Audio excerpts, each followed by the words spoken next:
ایسے کون لوگ ہوں گے جو یہ روزہ رکھنے کے بعد بھی، ایسے کون ہیں جو رمضان کا مہینہ پانے کے بعد بھی، ایسے کون ہیں جو ان مقدس ساعتوں میں آ جانے کے بعد بھی پھر بھی اللہ ان سے راضی نہیں ہے، پھر بھی اللہ ان سے ناراض ہے، پھر بھی ان کی عبادت قبول نہیں ہے، ان کا روزہ قبول نہیں ہے اور ان کی عبادتیں نہیں اللہ تبارک و تعالیٰ مان رہا۔ ایسے کون لوگ ہیں؟ تو حدیث پاک میں آتا ہے ہاں ایسے بھی ہیں، 4 لوگ ایسے ہیں۔ کیونکہ روزہ تو جیسے ہی شروع ہوتا ہے یہ روزہ رکھنے والے کی طبیعت کو بدلتا ہے، ان کے طریقے کو بدلتا ہے۔ تو پیارے نبی حضرت محمد رسول اللہ صلی اللہ علیہ وسلم سے اگر معلوم کریں یا رسول اللہ کون لوگ ہیں جو اس رمضان میں بھی، ایسے کون لوگ ہوں گے جو یہ روزہ رکھنے کے بعد بھی، ایسے کون ہیں جو رمضان کا مہینہ پانے کے بعد بھی، ایسے کون ہیں جو ان مقدس ساعتوں میں آ جانے کے بعد بھی پھر بھی اللہ ان سے راضی نہیں ہے، پھر بھی اللہ ان سے ناراض ہے، پھر بھی ان کی عبادت قبول نہیں ہے، ان کا روزہ قبول نہیں ہے اور ان کی عبادتیں نہیں اللہ تبارک و تعالیٰ مان رہا۔ ایسے کون لوگ ہیں؟ تو حدیث پاک میں آتا ہے ہاں ایسے بھی ہیں، 4 لوگ ایسے ہیں۔ 4 لوگ ہیں ایسے جن کی عبادت قبول نہیں ہوتی، مردوں میں بھی ہیں وہ عورتوں میں بھی ہیں۔ 4 ایسے ہیں بد نصیب جو روزہ رکھنے کے بعد بھی ایسے ہیں جیسے بھوکے ہی ہیں۔ ایسے 4 ہیں جن کی اللہ تبارک و تعالیٰ کو بھوکا رہنا بھی پسند نہیں آیا۔ ایسے 4 ہیں جو روزہ رکھ کے بھی سجدہ کرتے ہیں، خدا کو وہ سجدہ قبول نہیں ہے۔ ایسے 4 ہیں جو لوگوں کو صدقہ خیرات بانٹتے پھر رہے ہیں، پھر بھی ان کی یہ ادا اللہ کو بھا نہیں رہی۔ کون ہے بھائی وہ 4 لوگ؟ مردوں میں بھی ہیں عورتوں میں بھی ہیں۔ ان 4 میں سے پہلے تلاش کر لیں کہیں اللہ معاف فرمائے کہ ہم میں سے کوئی شامل تو نہیں۔ اگر ہماری گنتی ان 4 لوگوں میں ہوتی ہے تو اس کا مطلب ابھی ہم خسارے میں ہیں، ابھی ہم نقصان میں ہیں، ابھی ہم پریشانی میں ہیں۔ کون ہے وہ 4 لوگ؟ آیا کہ سب سے پہلے رمضان کے اندر اس بندے کی مغفرت نہیں ہوگی، اللہ تعالیٰ اس کی دعا قبول نہیں فرمائیں گے۔ جو بندہ شراب کا عادی ہو جائے اور رمضان کے اندر بھی شراب پینی بند نہ کرے تو اس کی مغفرت نہیں ہوگی۔ اب سارے کہنے گے شکر ہے بھائی ہم تو ان میں ہیں نہیں اکثریت، چلو ایک منزل تو پار ہوئی کہ وہ تو شرابی تو معاشرے میں بہت کم ہوتے ہیں۔ آدھوں نے شکر ادا کیا ہوگا کہ چلو جی ایک کیٹاگری میں سے تو ہم نکل گئے، پہلے والے فیس میں سے تو گاڑی آگے چل پڑی۔ فرمایا اس بندے کی بھی عبادت قبول نہیں، اس کا روزہ نہیں قبول، اس کی کوئی عبادتیں اللہ تعالیٰ کو پسند نہیں۔ یا اللہ کس کی پسند نہیں؟ نبی علیہ السلام نے فرمایا جو بندہ اپنے ماں باپ کا نافرمان ہے، جو بندہ اپنے ماں باپ کے آگے بدتمیزی کرتا ہے، جو بندہ اپنی ماں کا کہنا نہیں مانتا، جو اپنے باپ کا کہنا نہیں مانتا، جو من مرضیاں کرتا پھرتا ہے، جس نے ماں باپ کی رضامندی حاصل نہیں کی، رمضان میں اس کی مغفرت نہیں ہو سکتی ہے۔ پھنس گئے بہت سارے لوگ، کئیوں کی گاڑی رک گئی ہے، بڑی بدتمیزی کرتے ہیں باپ کے ساتھ، بڑی سخت لہجے میں بولتے ہیں ماں کے ساتھ کہ پتہ نہیں تجھے میں نے روزہ رکھا ہوا ہے۔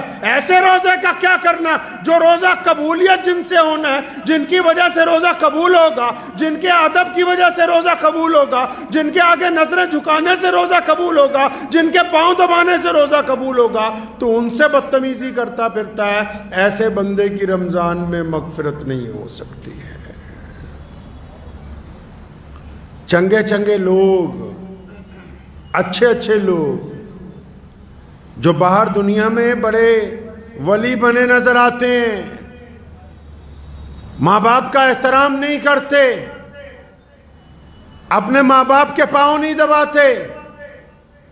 ایک صاحب تھے بڑے معمولی سے دیندار اور جو دعا کرتے تھے قبول ہو جاتی تھی، اور حالانکہ کئی گناہ بھی کرتے نے۔ تو بڑے حیران ہوئے امام صاحب، پوچھنے لگے تو کرتا ایسا کیا ہے؟ کہتا میں نے تو آج تک یہ دیکھا ہے جو بھی مانگا ہے وہ قبول ہو جاتا ہے۔ کہاں جا کے مانگتا ہے؟ تو نماز پڑھتا ہے نکل جاتا ہے، کوئی لمبی دعائیں نہیں مانگتا۔ کہتا روز رات کو جب گھر جاتا ہوں نا، اپنے باپ کے اطمینان سے بہت دیر پاؤں دباتا ہوں، پھر اپنی ماں کے پیر دباتا ہوں، پھر ان کے دونوں پاؤں کو اپنی بازوؤں میں لپیٹ کے سر رکھ دیتا ہوں اللہ تعالیٰ کی حضور، اور پھر میں نے آج تک اپنے ماں باپ کے قدموں میں سر رکھ کے اپنے اللہ کے آگے جو کچھ مانگا ہے وہ عطا ہوا ہے، آج تک کوئی دعا رد نہیں ہوئی ہے۔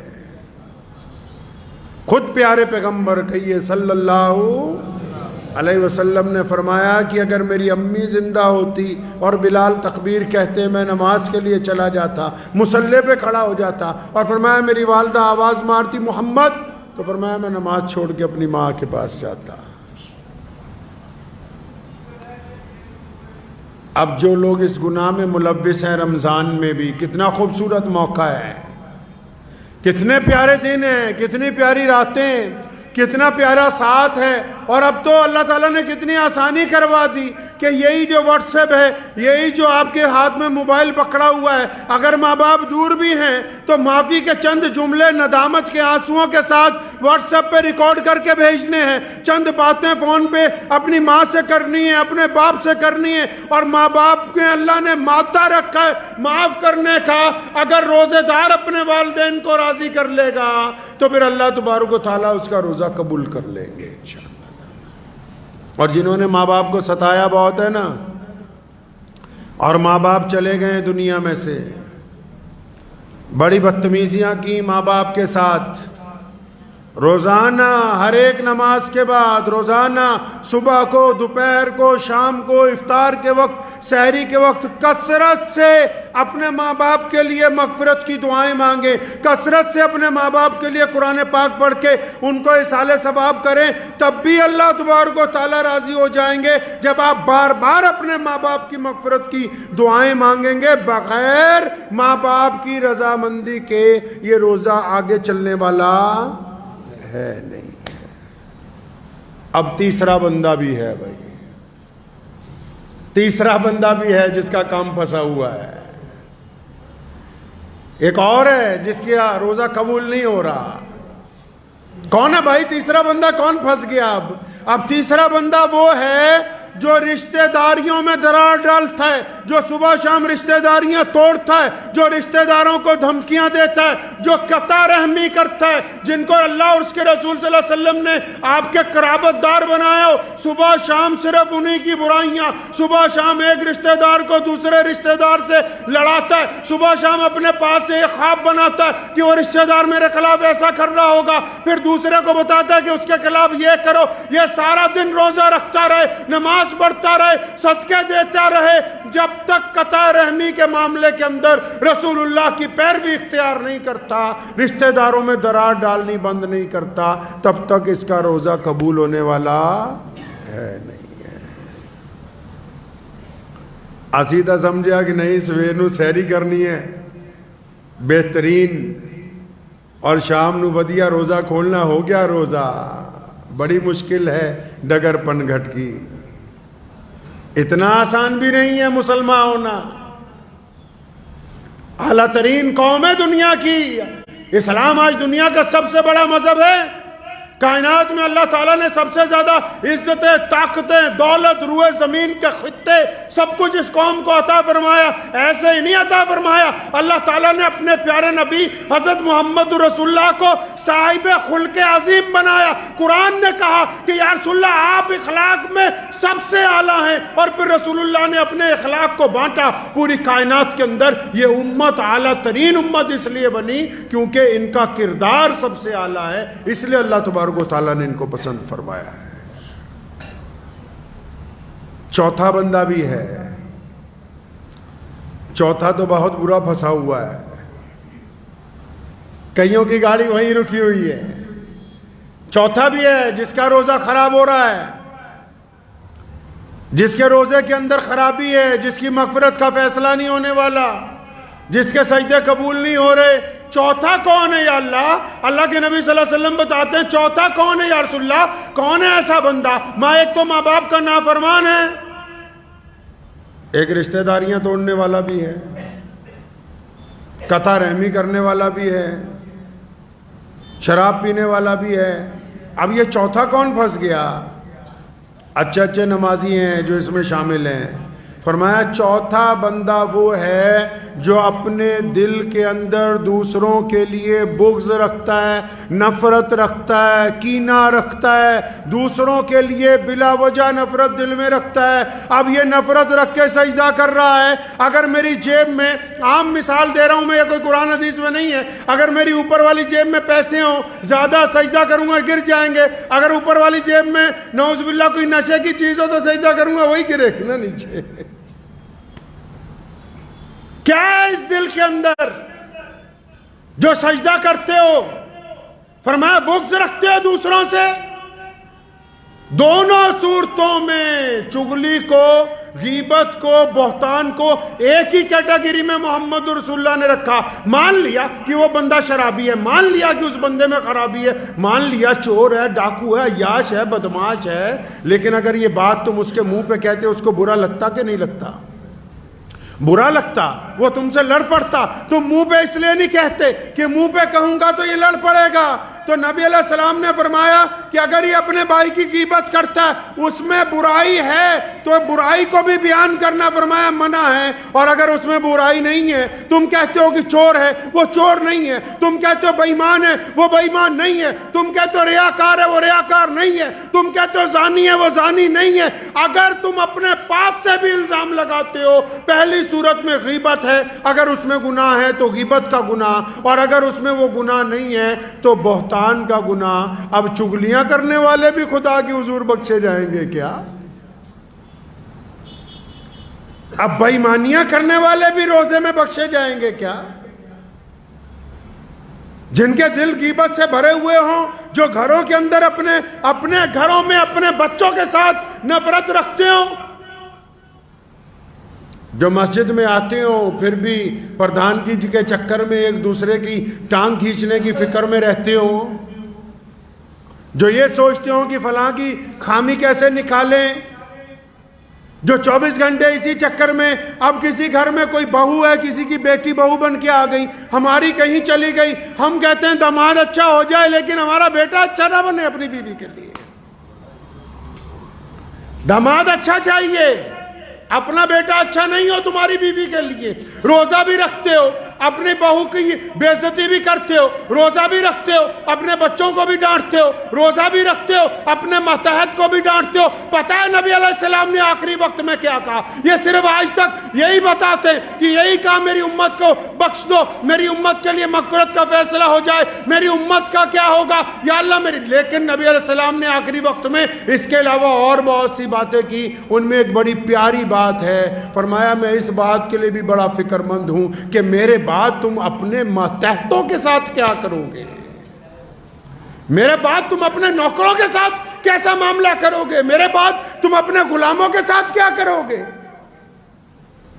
جس نبی علیہ السلام نے زندگی میں ظاہری پردہ فرمانے کے وقت بھی اس بات کی فکر کی ہو کہ میرے بعد ماتحتوں کا کیا ہوگا، نوکروں کا کیا ہوگا، ملازموں کا کیا ہوگا، غریبوں کا کیا ہوگا، مسکینوں کا کیا ہوگا، پھر اس امت پر روزے فرض کر دیے گئے ہوں، ان فرض روزوں میں روزے دار بندہ اپنے گھر کے اندر ہی ایک بغض رکھتا ہو اپنے ہی دوستوں کے لیے، اپنے ماں باپ کے لیے، اپنی بیوی کے لیے، اپنے بھائی کے لیے، اپنے عزیز و اقارب کے لیے، اپنے نماز کے ساتھیوں کے لیے، پھر یہ سوچتا ہے کہ میرا روزہ ہو گیا۔ روزہ ہوا نہیں ہے، روزہ نہیں ہوا۔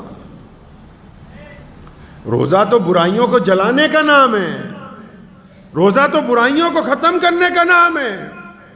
اچھا روزہ رکھنا چاہتے ہیں آپ، چاہتے ہیں کہ بہت خوبصورت روزہ ہو، روزے دار کو تو غصہ نہیں آتا، روزے دار کو غصہ نہیں آتا، اور جب وہ غصہ آتا ہے، یہ کون کہتا ہے نہیں آتا؟ ارے آتا ہے غصہ، لیکن روزے دار غصے کا اظہار نہیں کرتا۔ روزے دار غصہ آنے کے بعد گالی نہیں دیتا، روزے دار غصہ آنے کے بعد غصے کو ضبط کر لیتا ہے، روزے دار غصہ آنے کے بعد ناراضگی کا اظہار نہیں کرتا۔ مطلب روزے دار کو غصہ تو آتا ہے لیکن یہ دوسرے کو غصے کا بتاتا نہیں ہے، کیونکہ یہ روزے دار ہے۔ روزے دار کا عمل اور اس کا کردار اچھا، روزہ رکھنا چاہتے ہیں ماں باپ کی اطاعت کیجئے۔ ماں باپ کہہ رہے ہیں بیٹا جلدی گھر آ جاؤ، کہ نہیں ہم تو دیر سے آئیں گے۔ ماں باپ کہہ رہے ہیں فلاں کے ساتھ ملنا جلنا کم کر دو، نہیں ابا تمہیں نہیں پتہ ہے۔ ماں باپ نے تمہارے اندر کچھ خرابیاں دیکھی، ان کی اصلاح کرتے ہیں، تم کہتے ہو کہ نہیں آپ کو عقل نہیں ہے۔ اگر آپ اچھا روزہ رکھنا چاہتے ہیں تو اپنے ماں باپ کی اطاعت کریں۔ اگر آپ اچھا روزہ رکھنا چاہتے ہیں تو تمام طرح کے نشے چھوڑنے کا عہد کریں اس رمضان المبارک میں۔ اگر آپ روزہ اچھا رکھنا چاہتے ہیں تو پھر سارا دن صرف اگر 5 نمازیں آپ جماعت سے پڑھ رہے ہیں، ان نمازوں کے بعد اگر وقت نہیں نہ مل رہا بہت زیادہ تلاوت کا، وقت نہیں مل رہا نہ تسبیح کرنے کا، لیکن اگر آپ کاروبار میں برابر تولیں گے تو آپ کا روزہ اچھا گزرے گا۔ میرے والد صاحب شیخ اسلام مولانا حبیب الرحمن صاحب لدھیانوی رحمۃ اللہ علیہ، مجھے اچھی طرح یاد ہے کہ ایک مرتبہ گاڑیاں ہم لوگ ہر 1-2 سال بعد جب بدلتے ہیں تو ایک گاڑی فروخت کرنی تھی، تو ایک پروفیسر صاحب آ گئے یونیورسٹی سے، ان کو چاہیے تھی وہ گاڑی، تو اس کے ساتھ دفتر میں اندر بیٹھے تو فرمانے لگے کہ گاڑی کا تو معاملہ طے ہو گیا ہے، لیکن میں آپ کو بتا دوں چلتے چلتے فلاں چیز اس کی خراب ہو جاتی ہے۔ پھر تھوڑی دیر بعد کہنے لگے فلاں چیز اس کی بیٹری کی فلاں چیز خراب ہے تو وہ بھی رک سکتی ہے۔ تو 15 خرابیاں اس کو اپنی گاڑی کی۔ تو پروفیسر صاحب سردار جی تھے، ہنسنے لگے، کہنے مولانا صاحب گڈی بیچن نہیں بلایا کہ بجان نہیں بلایا تسی سانوں؟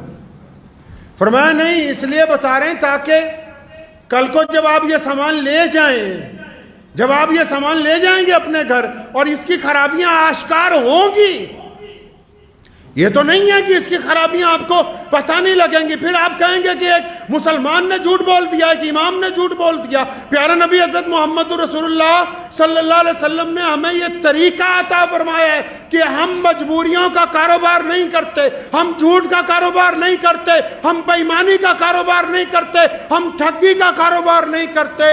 ہم کم کھا لیں گے لیکن عزت کی روٹی کھائیں گے۔ بے ایمانی کا کاروبار نہیں کیا جا سکتا۔ رمضان کا روزہ اپنے روزے دار کو اسی بات کا پابند کرتا ہے، بار بار چیز میں کوئی